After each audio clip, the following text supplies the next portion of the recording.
Usa ang patay ug duha ang angol. Human sila gipamusil sa mga suspetsado nga luwan sa usa ka sakyanan ug usa ka motorsiklo. Nahitabo ang insidente sa Balitang Bisdak, Barangay Kapyuan sa lungsod sa Argao alas 9:25 kagabi, Martes.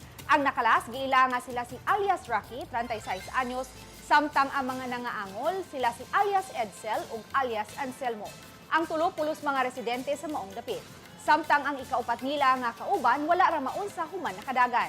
Sa inisyal nga investigasyon sa Argao Municipal Police Station, anaa sa sala sa balay ni alias Rocky ang mga biktima samtang nagpatato ang usa kanila.